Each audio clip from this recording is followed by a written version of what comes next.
New York, 2 weeks ago, had only 300 cases. New York today has 30,000.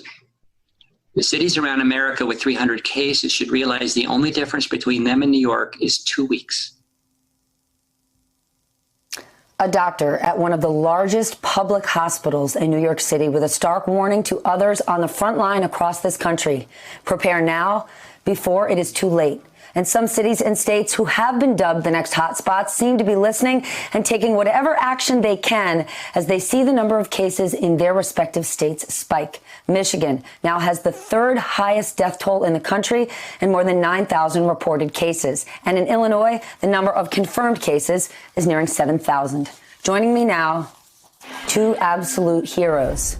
Two people who are on those front lines in both of those states. Maureen Bittinger-Iglesias, she's a nurse at Beaumont Hospital in Farmington Hills, Michigan. And Dr. Kalila Gates, she's a pulmonary specialist and a critical care specialist at Northwestern Memorial Hospital in Chicago. Maureen, first, I want to just say thank you. But please, take us inside.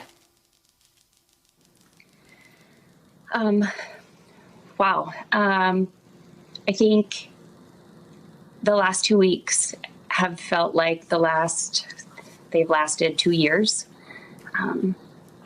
The number of critical patients that we are seeing right now is mind-boggling.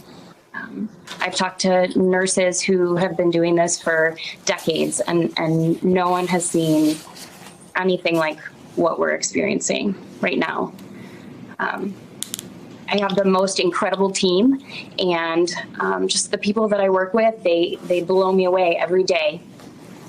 You have nurses who are learning how to take care of critical intensive care patients in real time.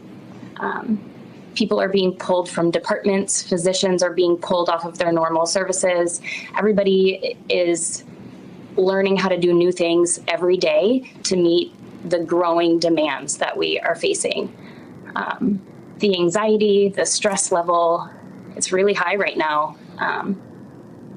But the amount of love that we are sharing together and feeling from our community is also it's just really intense and overwhelming.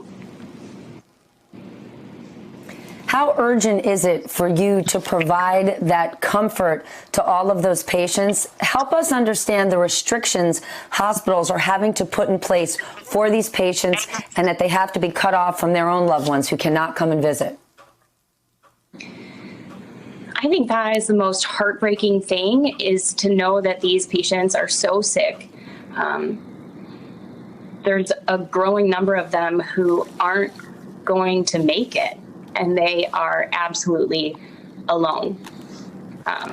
The only people that they have are the healthcare professionals, the physicians, the nurses, the nursing assistants and techs who are at their bedside. And even that, we're geared up in full PPE. You have, 2 eyes looking at you, and it's heartbreaking as a nurse to know that you are that person's everything. And sometimes in their last moments, the weight of trying to fill the shoes of the people who can't be there is really heavy. I think that we have been really creative. All of my colleagues have been trying to figure out ways that we can get families to be able to connect with their loved ones inside the hospital. And every single nurse I know goes over and above and beyond to try to make sure that we can help families connect. And we're trying to take those phone calls and give people updates, but we're overwhelmed. We're so busy. It's just heartbreaking. It's tiring. Well, you're doing it. You are taking on that weight, and you are lifting up and carrying our country right now. Those people who are in the hospital, I know you were saying so many are getting worse and worse. Tell us about who's getting better. Are people getting discharged every day? Are people going home?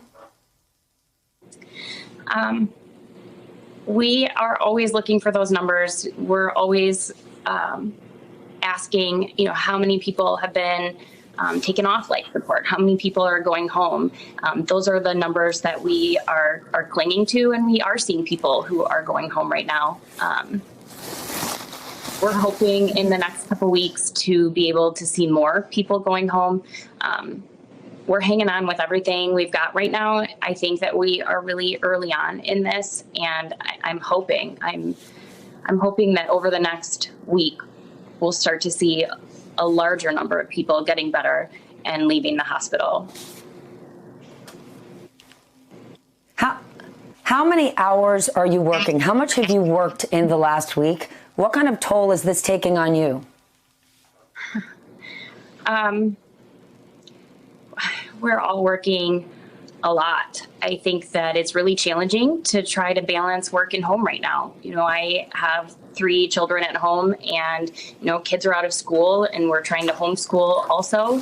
But every time I'm at home, I feel this guilt and this pull to go back and do more. And at the end of every day, it feels like, did I do enough? Did I work enough hours? Did I help my team enough? Did I care for the patients well enough?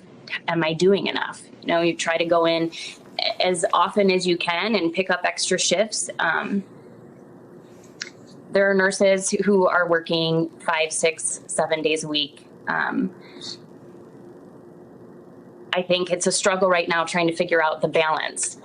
There's only so many days you can work, and there's only so much emotionally, physically, mentally that we can all handle right now. So the balance is definitely a struggle. Well, I'm going to answer that question for you. You are doing enough. You are doing so much, and we are so grateful. Before we go, tell me, do you feel safe? Do you feel protected? Do you have all of the equipment you need to keep yourself safe? And when you go home at night to those 3 kids? PPE is such a hot topic. I think that every day there's so much anxiety. You know, did I touch my face? Did I, you know, touch something that I shouldn't have? Did I wipe down everything? Did I take that PPE off appropriately? Am I putting it on appropriately? There's a lot of anxiety that circles that continuously. I think that we have the very best advocates at the hospital where I am, and they are constantly fighting to get more PPE to us every day. Every time a shipment comes in, it feels like Christmas in the hospital right now, and we all get so excited to see, you know, new boxes of things coming in. I think the community response has been absolutely overwhelming. We've had people making masks. We've had people raising funds, and, you know, the companies in the area that are producing things as fast as they can. You know, we feel that. And all of those shipments, they are making it to us, even if it's, you know, moment to moment, shipment to shipment. I think that we have tons of things in place to make sure that we have everything that we need.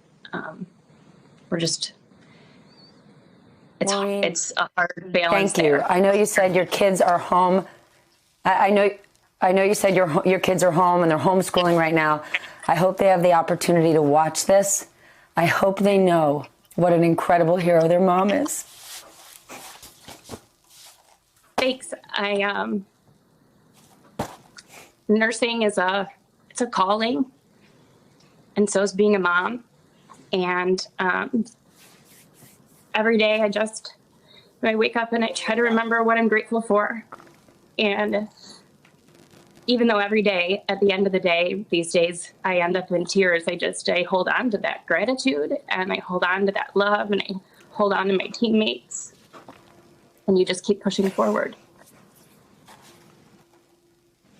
Well, I'm really grateful for you. Maureen, thank you so much for joining me. Thank you for everything that you're doing. Hey there, I'm Chris Hayes from MSNBC. Thanks for watching MSNBC on YouTube. If you want to keep up to date with the videos we're putting out, you can click subscribe just below me, or click over on this list to see lots of other great videos.